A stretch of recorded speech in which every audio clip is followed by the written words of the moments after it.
The observation deck of the Hegemony Command ship, Eternal Wisdom, hummed with quiet efficiency. For being stood around a holographic display showing tactical data from across the galaxy.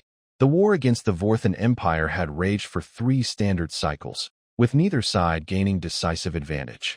Commander Zethkar adjusted his scaled hide as he studied the latest intelligence reports. His amber eyes, typical of the Calaxian species, scanned through data streams with practiced precision. The situation grows more complex by the day, he announced to his assembled staff. Dr. Lysandra, the expedition's lead xenobiologist, tapped her tentacled appendages against the control surface. Her species, the Mindari, were renowned throughout the galaxy for their analytical capabilities.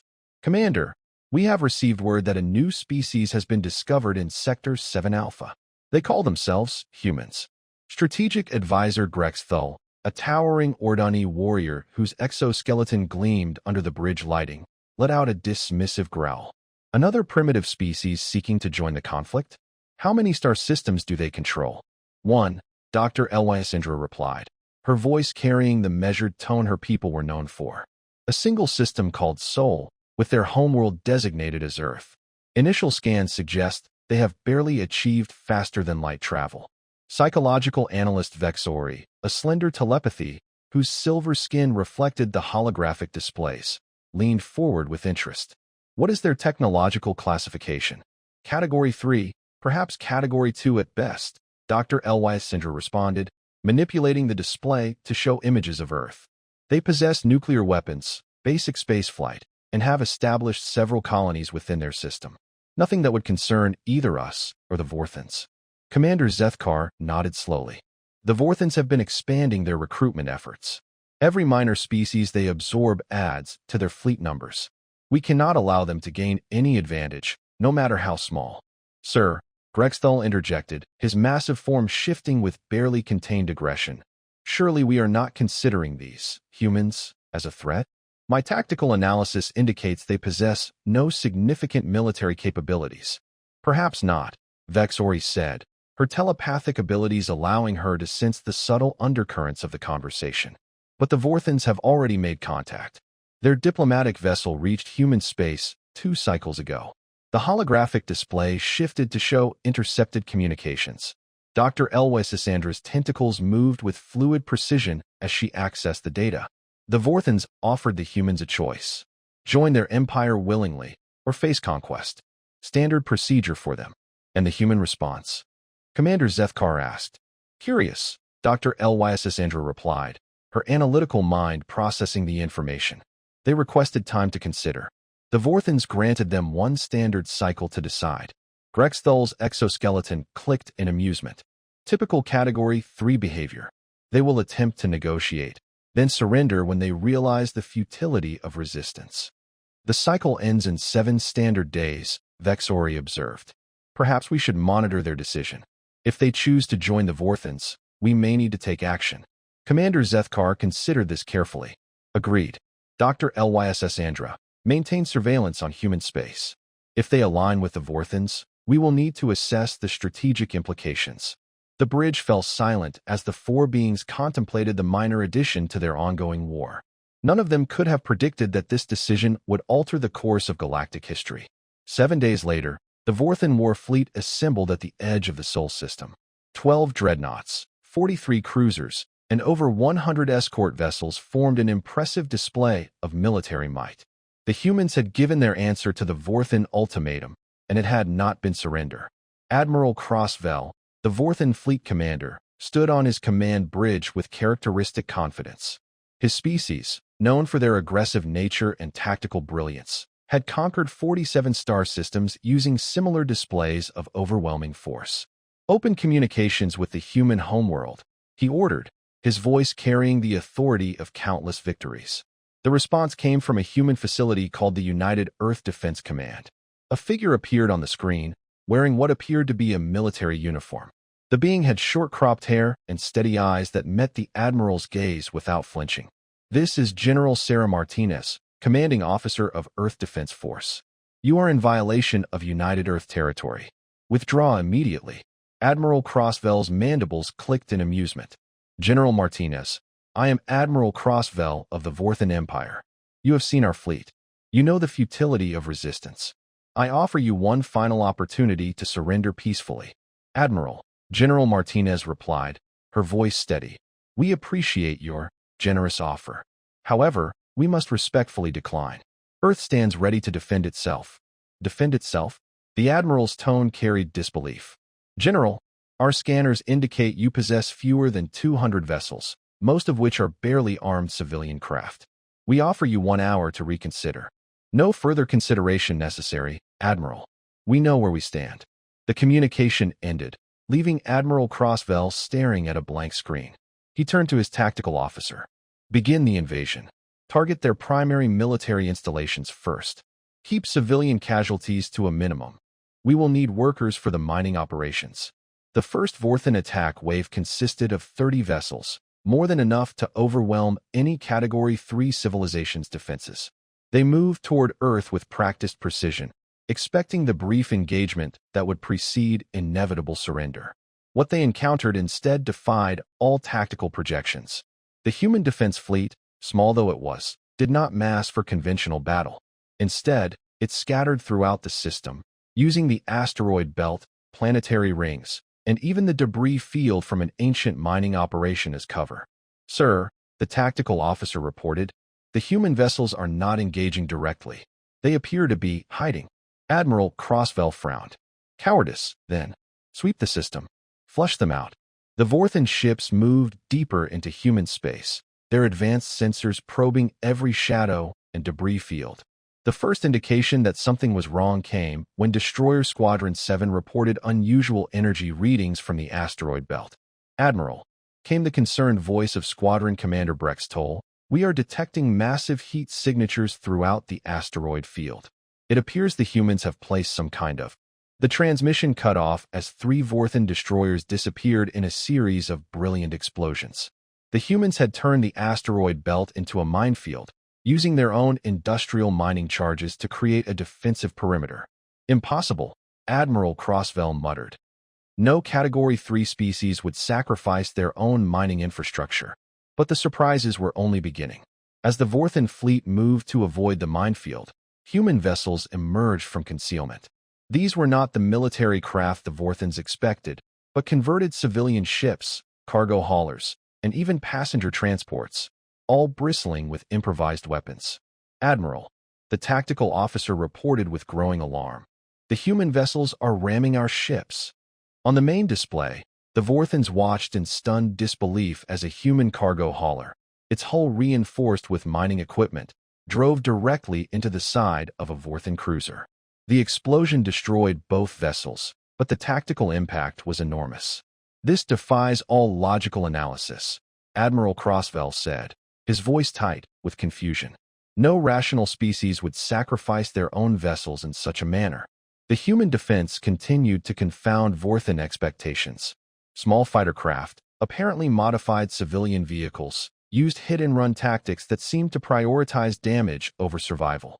Larger vessels employed what could only be described as environmental warfare, using their knowledge of the local system to create debris fields, electromagnetic interference, and even gravitational anomalies. Sir, the communications officer called out. We are intercepting human transmissions. Let me hear them. The bridge filled with human voices, speaking in their native language, but with universal translators providing interpretation. Eagle 6, this is Phoenix Base. We show 3 Vorthan cruisers moving toward the Mars orbital platform. Copy, Phoenix Base. Civilian evacuation is complete. We are free to engage. Eagle 6, be advised, weapons free. Protect the colony ships at all costs. Understood. Eagle Squadron, form up on me. We are going to buy them time. Admiral Crossvell listened to the chatter with growing unease. The humans spoke with calm professionalism, even as they prepared to face overwhelming odds. More disturbing was their clear willingness to sacrifice themselves for others. Admiral, the tactical officer interrupted, we have a problem. The human colony ships are not fleeing the system. They are moving toward the outer planets. Explain. It appears they have established defensive positions throughout the system. Each colony ship is supported by what looks like a complete industrial infrastructure. They are not evacuating, sir. They are redistributing their forces. The full scope of human preparation became clear over the next several hours. What the Vorthans had interpreted as a simple planetary defense was actually a system-wide network of fortified positions. The humans had not been idle during their cycle of consideration. They had been preparing for war. Every major asteroid had been converted into a weapons platform. The outer planets hosted industrial complexes that were churning out weapons and supplies. Most remarkably, the humans had somehow convinced their entire civilian population to participate in the defense effort. This is unprecedented, Admiral Crossvell admitted to his staff. No species has ever militarized their entire civilization in such a short time. The Vorthan attack, which should have been completed in hours, stretched into days.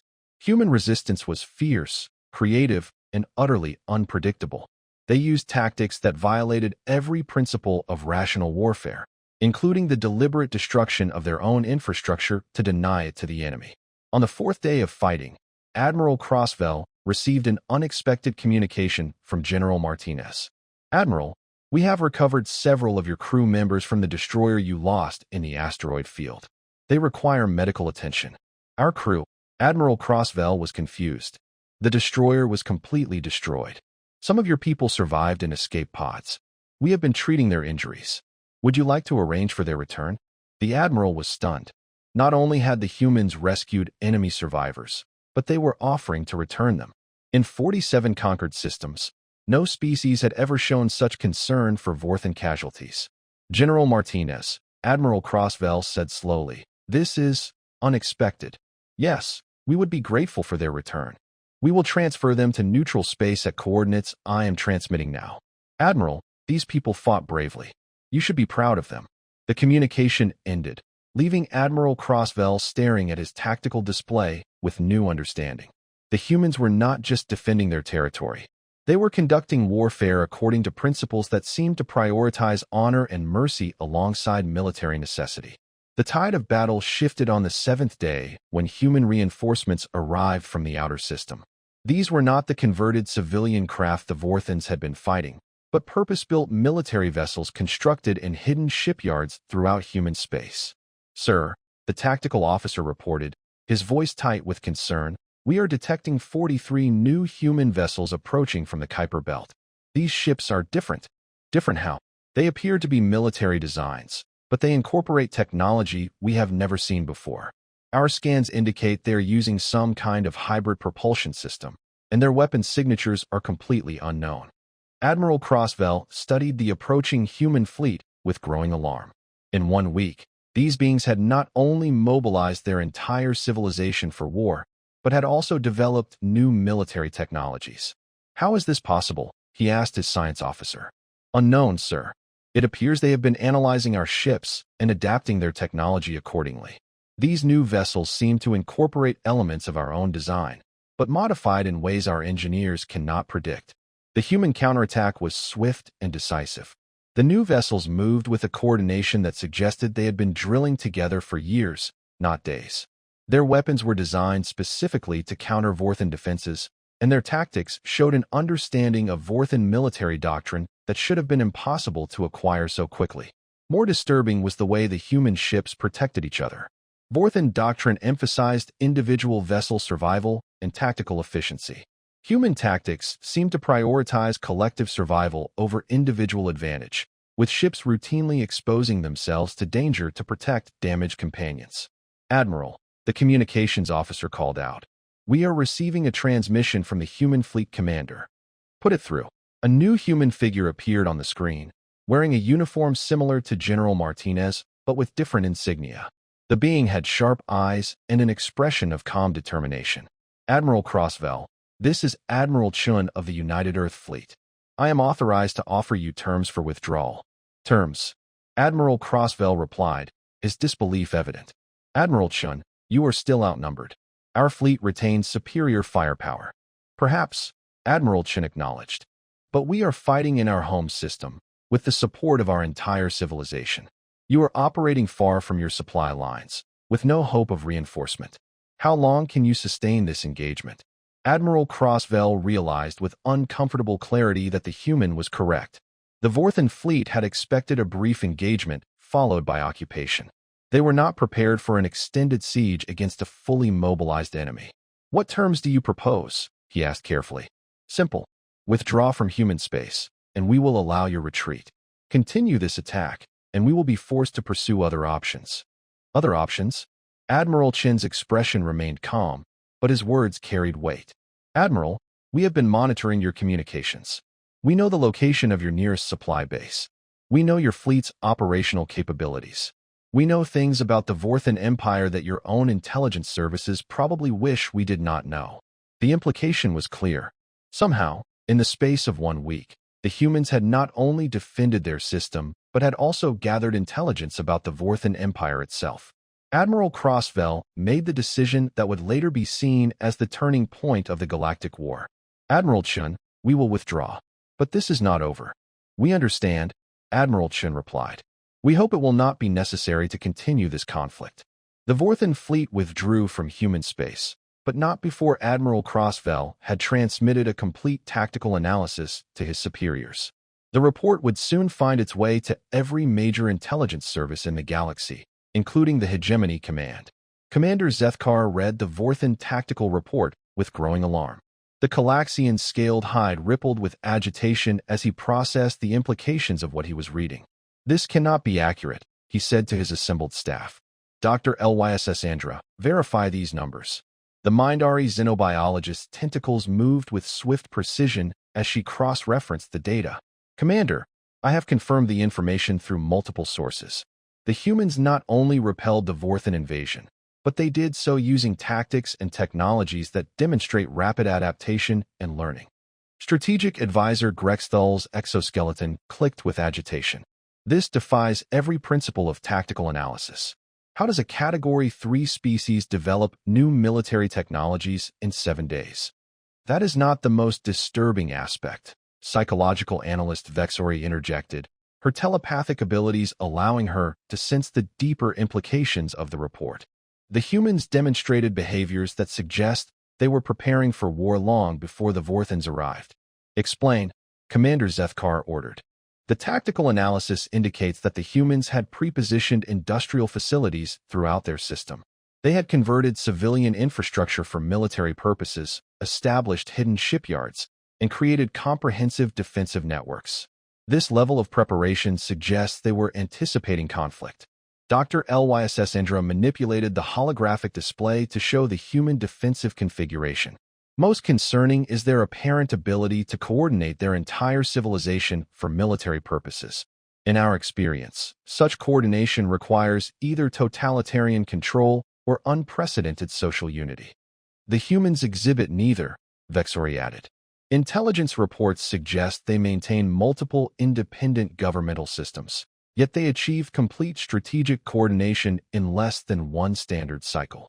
Commander Zethkar studied the display with growing unease. "What is your assessment of their current threat level?" "Unknown," Dr. Lysandra replied, her analytical mind struggling with the implications. "If they can adapt this quickly to a single threat, what might they accomplish with more time and resources?" "Sir," Grexthal interrupted, "we have received word that the Vorthans are planning a second invasion of human space. They are assembling a fleet of over 300 vessels." 300. Commander Zethkar's amber eyes widened in alarm. "They are committing nearly a quarter of their entire fleet to conquer one system. The Vorthan High Command apparently considers the humans a significant threat to their expansion plans," Grexthal explained. "They cannot afford to leave a hostile species in their operational area." Vexori's silver skin flickered with concern. "Commander, we must consider the implications if the humans successfully resist a second Vorthan invasion."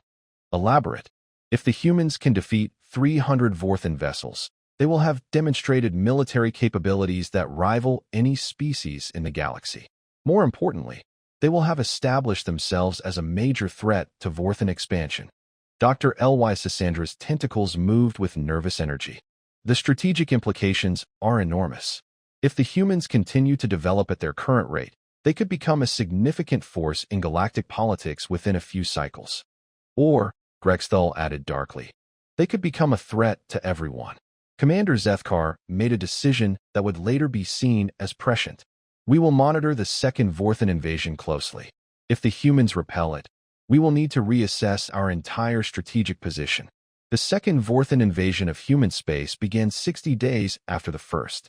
Admiral Crossvell had been replaced by Admiral Vextor, a commander known for his ruthless efficiency and willingness to accept massive casualties to achieve victory.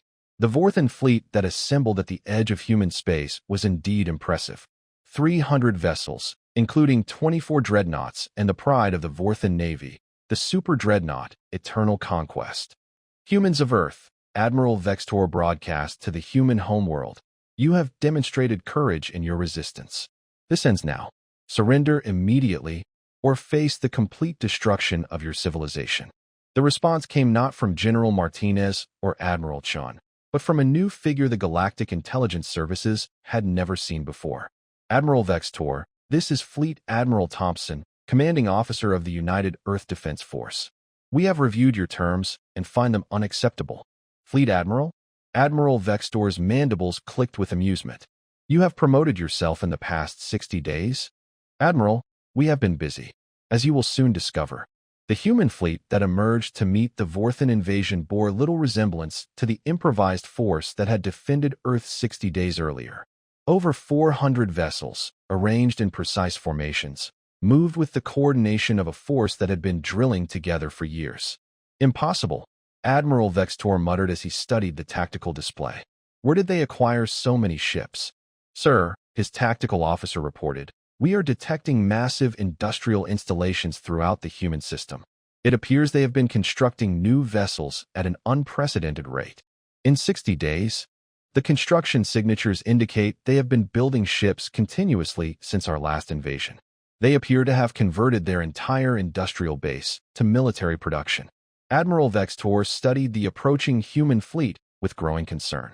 The vessels were no longer converted civilian craft, but purpose-built military ships that incorporated design elements from multiple galactic species. Tactical analysis, he ordered. Sir, the human ships appear to incorporate Vorthan, hegemony, and even Zentari technology.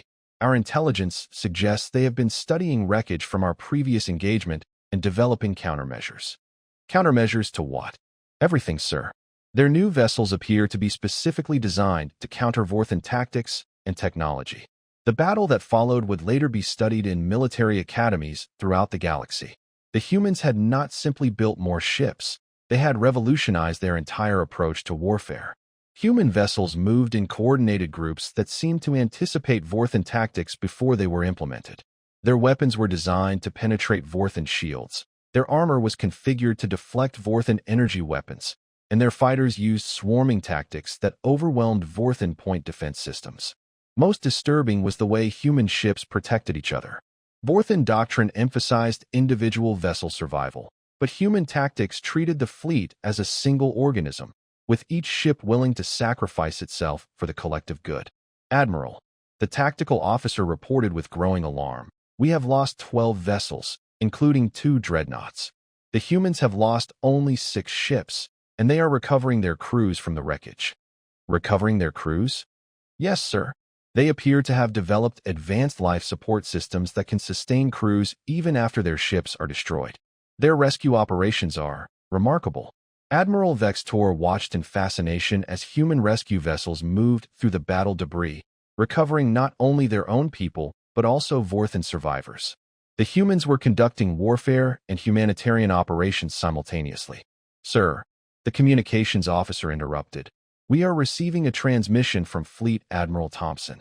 Put it through. The human commander appeared on the screen, his uniform bearing new insignia that suggested recent promotion. His expression was calm but determined. Admiral Vextor, we have recovered 43 of your crew members from the vessels you have lost. They are receiving medical attention and will be returned to you if you request. Returned to us? Admiral Vextor was confused. Why would you treat enemy wounded? Because they are wounded, Admiral. We may be enemies, but we are not barbarians. The transmission ended, leaving Admiral Vextor staring at his tactical display with new understanding. The humans were not just militarily capable.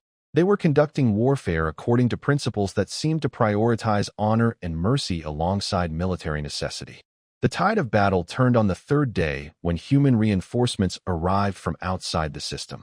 These were not ships built in the Sol system, but vessels that had been constructed in hidden facilities throughout human space. "Sir," the tactical officer reported, "we are detecting over 200 additional human vessels approaching from multiple vectors. These ships appear to be larger and more advanced than anything we have encountered." "Larger?" "Sir, we are detecting what appear to be human dreadnoughts. They are using technology we have never seen before." Admiral Vextor studied the approaching human fleet with growing alarm. In 60 days, these beings had not only replaced their losses, but had expanded their fleet to include capital ships that rivaled the best Vorthan designs. "How is this possible?" he asked his science officer. "Unknown, sir. Our analysis suggests they have been constructing these vessels using techniques that allow for rapid production and advanced capabilities.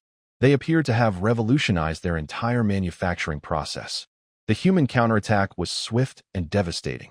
The new vessels moved with a coordination that suggested they were controlled by a single intelligence, but communications intercepts indicated they were crewed by humans using advanced command and control systems. "Admiral," the communications officer called out, "we are receiving another transmission from Fleet Admiral Thompson." "Put it through." The human commander appeared on the screen again, but this time his expression was different. Still calm, but with an edge of steel that had not been there before. "Admiral Vextor, we have given you multiple opportunities to withdraw from human space. You have chosen to continue this attack. We are now prepared to demonstrate the full extent of human military capability." "Full extent?" Admiral Vextor replied, his voice tight with concern. "Admiral Thompson, we have committed nearly a quarter of our fleet to this engagement. What more could you possibly?" "Admiral, what you have seen so far is our defensive capability. You have not yet seen what happens when humans take the offensive." The transmission ended, and Admiral Vextor watched in horror as the human fleet reconfigured itself for attack. The vessels that had been defending their system now moved with predatory precision toward the Vorthan fleet. "Sir," the tactical officer reported, "the humans are launching some kind of new weapon system. Multiple projectiles, moving at high velocity, targeting our command ships. Evasive maneuvers. Sir, the projectiles are tracking our movements. They appear to be using some kind of predictive targeting system." Admiral Vextor watched as the human weapons found their targets with devastating precision. These were not energy weapons or conventional missiles, but something entirely new, designed specifically to counter Vorthan defensive systems. "Admiral," his second-in-command reported, "we have lost the Eternal Conquest. The humans have destroyed our super dreadnought." "With what?" "Unknown, sir. The weapons appear to be using a combination of kinetic energy and some kind of exotic matter. Our engineers cannot explain the mechanism." Admiral Vextor realized with uncomfortable clarity that the humans had not just defended their system. They had developed new weapons technology specifically designed to counter Vorthan capabilities. "All vessels," he ordered, "prepare for withdrawal." "Sir," the tactical officer interrupted, "the humans are opening communications." Fleet Admiral Thompson appeared on the screen one final time. "Admiral Vextor, we are prepared to allow your withdrawal. However, we must insist that you do not return to human space. And if we do return, then we will be forced to demonstrate capabilities that we have not yet revealed." Admiral Vextor studied the human commander's expression and realized with growing alarm that Fleet Admiral Thompson was not bluffing. The humans had more weapons, more ships, and more capabilities than they had revealed. "We will withdraw," he said finally. "Admiral, we hope this ends our conflict. But we want you to understand something. We did not seek this war. But now that it has begun, we will finish it if necessary." The Vorthan fleet withdrew from human space, but not before Admiral Vextor had transmitted a comprehensive tactical analysis to his superiors. The report would change the course of galactic history. The emergency session of the Hegemony Council was called within hours of receiving the Vorthan tactical report. Commander Zethkar stood before the assembled representatives of 16 species, his scaled hide rippling with barely contained agitation. "Council members," he began, "we face a situation that threatens the stability of our entire region of space." The holographic display showed the tactical data from both human conflicts. The numbers were staggering. Nearly 400 Vorthan vessels destroyed or damaged, with human losses totaling fewer than 50 ships. "This cannot be accurate," declared Councillor Vexandi of the Protari Union. "No species achieves such technological advancement in such a short time. Dr. Lyssandra's tentacles moved with nervous energy as she addressed the council. Counselor, we have verified the data through multiple sources. The humans have demonstrated capabilities that suggest they possess learning and adaptation abilities far beyond anything we have encountered. Explain, ordered High Counselor Morthek, the ancient Zentari whose species had dominated galactic politics for over 1,000 years. High Counselor, Dr. Lysandra replied. The humans have demonstrated the ability to analyze enemy technology, develop countermeasures, and implement new weapons systems in a matter of days. They have militarized their entire civilization and achieved strategic coordination that rivals species with millennia of military experience. Strategic advisor Grexthal's exoskeleton clicked with agitation. Most disturbing is their apparent ability to predict and counter our tactics. The Vorthan reports indicate that human weapons were specifically designed to penetrate Vorthan defenses. Counselors, psychological analyst Vexori interjected, her telepathic abilities allowing her to sense the deeper implications. We must consider the possibility that the humans represent a new form of intelligence. Their learning rate, their adaptation speed, their ability to coordinate. These characteristics suggest they may be more dangerous than any species we have encountered. Dangerous how? Counselor Vex Andy demanded. Consider the implications, Vexori replied. If the humans can develop from Category 3 to Category 1 military capability in 60 days, what might they accomplish in a year? In 10 years? The council chamber fell silent as the representatives contemplated the implications. Finally, High Counselor Morthek spoke. What is your recommendation, Commander Zethkar? High Counselor, we must establish diplomatic contact with the humans immediately. If they continue to develop at their current rate, they will become a major galactic power within a few cycles. We cannot afford to have them as enemies. And if they refuse alliance? Commander Zethkar's amber eyes reflected the gravity of the situation. Then we must consider the possibility that we are facing a species that could threaten the entire galactic order. The vote was unanimous. The hegemony would seek alliance with humanity. The first diplomatic contact between the hegemony and humanity took place in neutral space, at a research station in the Kepler system. Commander Zethkar led the delegation, accompanied by Dr. Lysandra and psychological analyst Vexori. The human delegation was led by a being identified as Ambassador Sarah Chun, apparently a relative of the fleet commander who had defeated the Vorthans.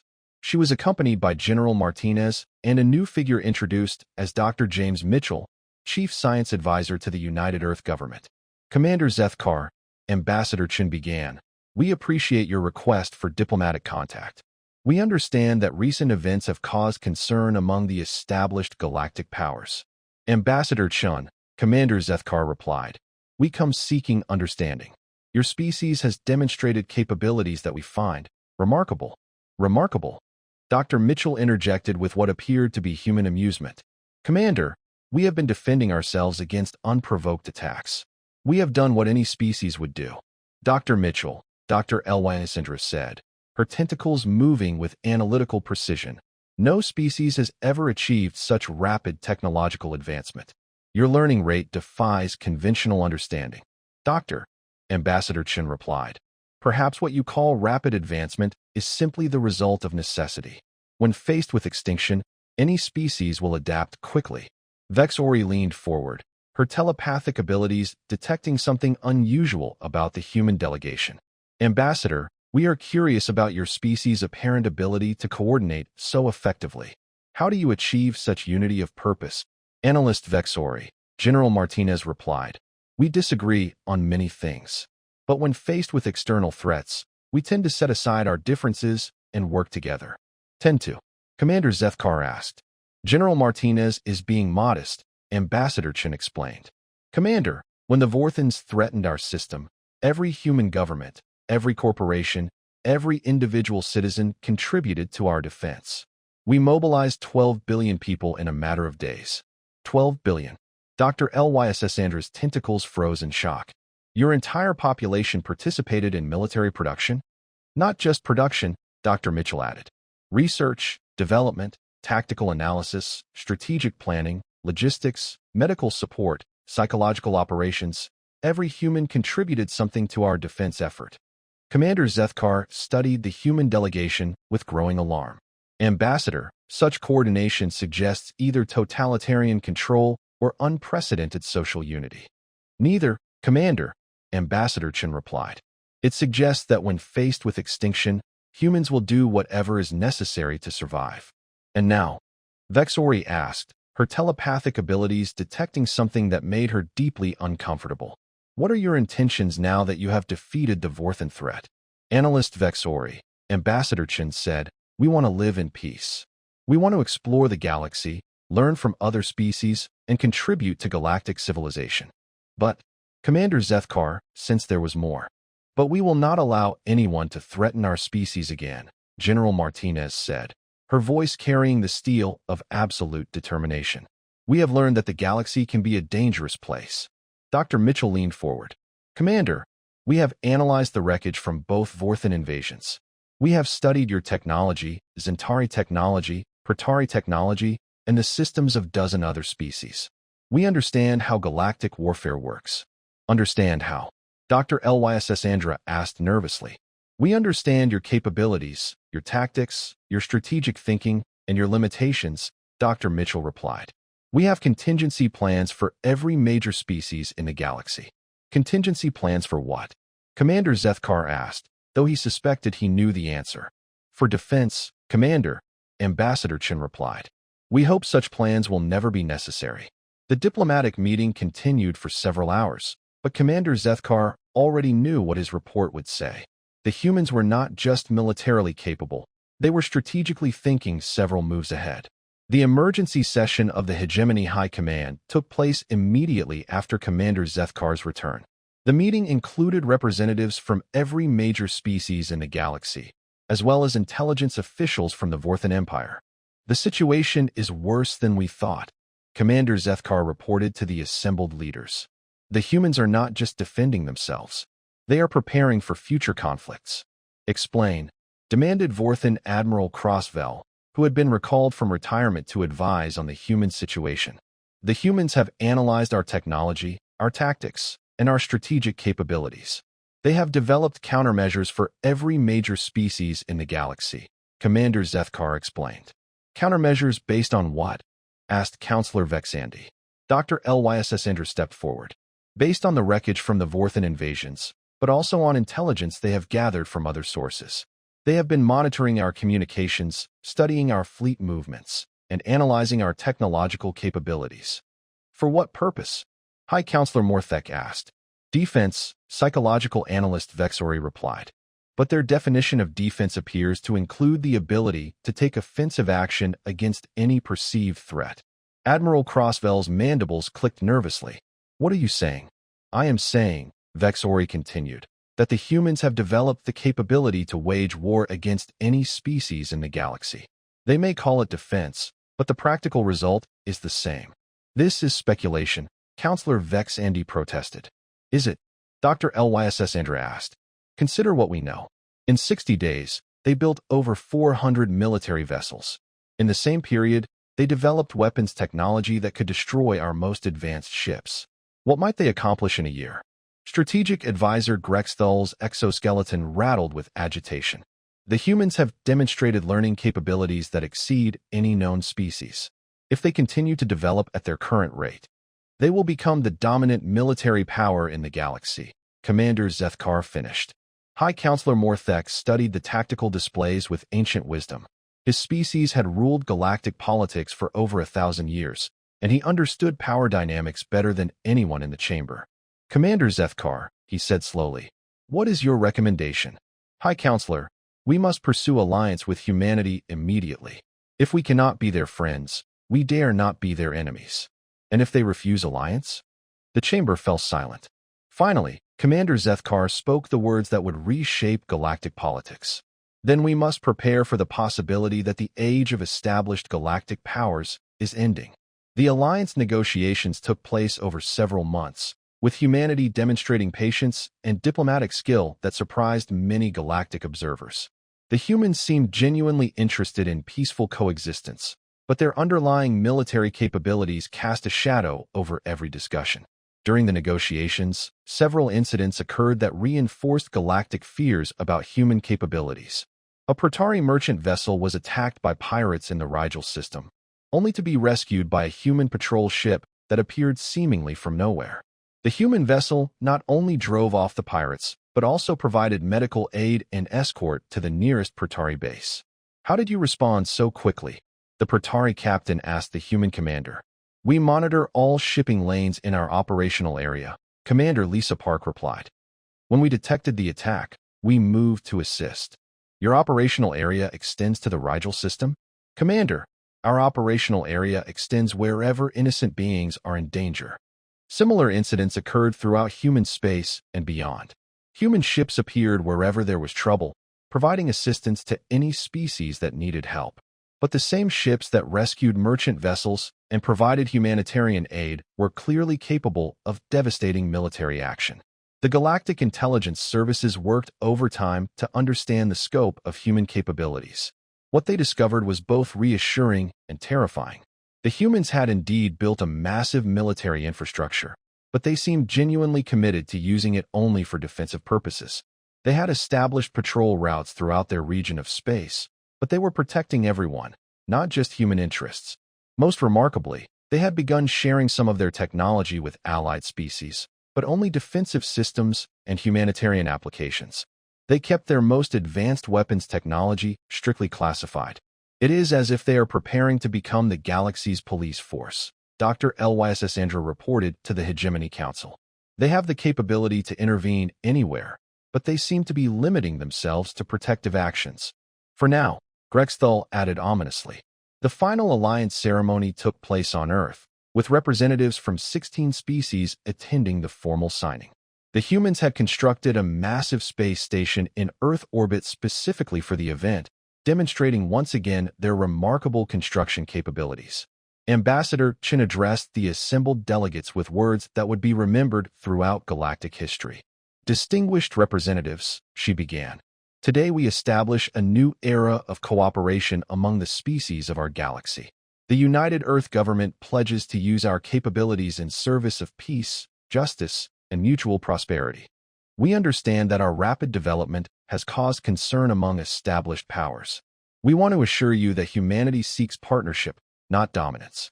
However," she continued, her voice taking on a harder edge, "we also want to make clear that we will not tolerate aggression against any peaceful species. The age of conquest through superior firepower is ending." High Counselor Morthek stepped forward to respond. "Ambassador Chun, the Hegemony Council welcomes humanity to the galactic community. We pledge our commitment to peaceful cooperation and mutual defense." But privately, he wondered if humanity was joining the galactic community or conquering it through overwhelming capability disguised as benevolence. The months following the alliance signing saw unprecedented changes in galactic politics. The Vorthan Empire, faced with the reality of human military superiority, abandoned their expansion policies and sought peaceful trade relationships. Other aggressive species followed suit, recognizing that the rules of galactic warfare had fundamentally changed. Human patrol fleets appeared throughout the galaxy, invited by various species to provide security against pirates and raiders. But everyone understood that these same fleets could devastate any world they chose to protect. The humans established what they called the Galactic Peace Initiative, a volunteer organization dedicated to preventing conflicts before they started. The initiative included diplomatic corps, economic development teams, and rapid response fleets staffed by humans and allied species. On the surface, it appeared to be exactly what the humans claimed, a benevolent effort to bring peace and prosperity to the galaxy. But intelligence analysts noted that the initiative gave humanity detailed knowledge of every species' capabilities, resources, and potential vulnerabilities. "They are not conquering the galaxy through warfare," Vexori reported to a secret session of intelligence chiefs. "They are conquering it through indispensability." "Explain," demanded Admiral Crossfell. "Every species now depends on human protection, human technology, or human economic assistance. They have made themselves essential to galactic civilization. And the danger in that? The danger is that they now have the power to dictate terms to the entire galaxy, and everyone will thank them for it." Dr. Lysandра's tentacles moved with nervous energy. Most disturbing is that they appear to genuinely believe they are helping. Their psychological profiles suggest they see themselves as protectors and peacekeepers, which makes them more dangerous than any conqueror, Grexthal observed. Conquerors can be defeated or negotiated with. How do you fight someone who controls you for your own good? The intelligence meeting continued for hours, but the conclusion was inescapable. Humanity had not conquered the galaxy through military force. They had conquered it through superior capability combined with apparent benevolence, making resistance both impossible and seemingly irrational. 1 year after the first Vorthan invasion of human space, Commander Zethkar stood in his observation deck, studying reports from across the galaxy. Human influence had spread to every corner of civilized space, always invited, always welcome, and always absolutely dominant. Dr. Lyss Andra joined him at the viewing portal.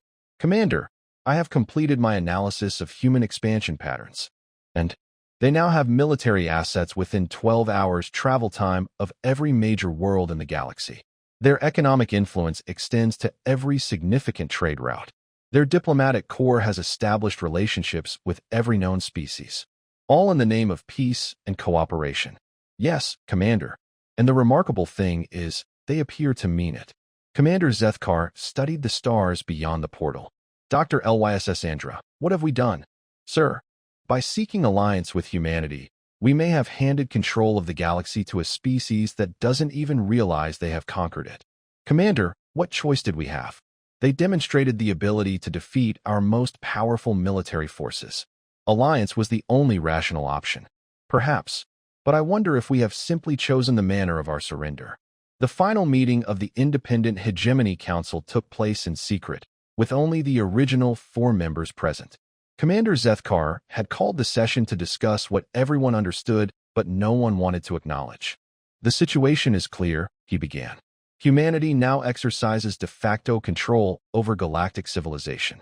They have never demanded submission, Dr. Lyss Andra pointed out. Their requests are always reasonable, their assistance always genuine, which makes their control absolute, Grexthal replied. Who can argue against reasonable requests from beings who possess overwhelming military superiority? Vexori's silver skin flickered with concern. The most disturbing aspect is their apparent sincerity. They genuinely believe they are helping other species achieve peace and prosperity. And they are, Commander Zethkar admitted. Galactic conflicts have decreased by 70% since the humans established their peace initiative. Trade has increased, technological development has accelerated, and quality of life has improved for billions of beings. Then what is the problem? Dr. Lyss Andra asked. The problem, Commander Zethkar replied, is that we no longer have any choice in the matter. The humans have become indispensable to galactic civilization. We cannot survive without them, and they know it. Do they? Vexori asked. My psychological analysis suggests they genuinely see themselves as partners, not rulers. Which may be the most frightening aspect of all, Grexthal observed. They have achieved absolute power while maintaining absolute innocence. Commander Zethkar studied his companions, the last independent voices in a galaxy that had been quietly and efficiently conquered by beings who thought they were being helpful. What do we recommend to our successors? He asked. We recommend cooperation, Dr. Lyss Andra said. The humans may control our destiny, but they appear to be benevolent rulers. For now, Grexthal added. And if they change? Commander Zethkar asked. Then the galaxy will discover what humanity is truly capable of when they stop trying to be helpful, Vexori replied. The conversation ended there, but the implications hung in the air like a dark prophecy. Humanity had entered galactic civilization as defenders of their homeworld. In less than 2 years, they had become the dominant power in the galaxy, not through conquest, but through indispensability. And the most terrifying aspect was that they had accomplished this transformation while genuinely believing they were helping everyone. Commander Zethkar filed his final report with words that would be studied by historians for generations. We sought alliance with humanity to avoid their enmity. We succeeded beyond our wildest expectations. They are not our enemies. They are our guardians, our protectors, and our masters. And they achieved this position by being exactly what they claimed to be. Beings who would do whatever was necessary to protect innocent life. The galaxy is safer now than it has been in 1,000 years. It is also more thoroughly controlled than it has ever been in recorded history. The humans have given us peace, prosperity, and security. In return, we have given them everything. Future historians will debate whether this was conquest or liberation. The practical result is the same. The day humans entered the war, everything changed forever. We thought we were witnessing the rise of another military power. We were actually witnessing the end of independent galactic civilization. Humanity rules us now, and we are grateful for it. May future generations forgive us for what we have allowed to happen, and may they never give humanity reason to stop being benevolent. The report concluded with a single, chilling observation. We have seen what humans can accomplish when they are defending themselves.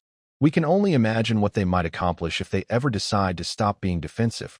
In the years that followed, humanity continued to expand their influence throughout the galaxy, always at the invitation of species seeking their protection, always with the stated goal of promoting peace and cooperation. Their fleets grew larger, their technology more advanced, their influence more pervasive. But they maintained their facade of benevolence, genuinely believing that they were helping to create a better galaxy for all species. They established schools, hospitals, research facilities, and cultural exchange programs on thousands of worlds.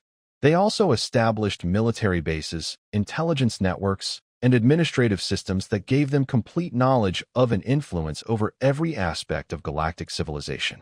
The transformation was so gradual, so apparently beneficial, and so welcomed by most species that few beings realized what had actually happened. Humanity had conquered the galaxy through overwhelming competence combined with apparent altruism. And the most remarkable aspect was that they had accomplished this while remaining genuinely convinced that they were the good guys. The final irony was that they were probably right. Under human guidance, the galaxy experienced unprecedented peace, prosperity, and technological advancement. Diseases were cured, conflicts were prevented, and quality of life improved dramatically for billions of beings. But it was peace imposed by overwhelming force, prosperity controlled by human economic systems, and advancement directed by human priorities. The galaxy was better than it had ever been, and it was no longer free. The day humans entered the war, they had indeed changed everything forever. They had ended the age of independent galactic civilization and begun the age of human hegemony, all while believing they were simply defending their homeworld and helping their neighbors. And perhaps most remarkably of all, most beings in the galaxy were grateful for what humanity had accomplished, even as they slowly realized they had traded their freedom for security, their independence for protection, and their sovereignty for peace. The humans had kept their promise. They had defended innocent life throughout the galaxy. They had simply never mentioned that their definition of defense included taking control of everything they were defending. The galaxy would never be the same.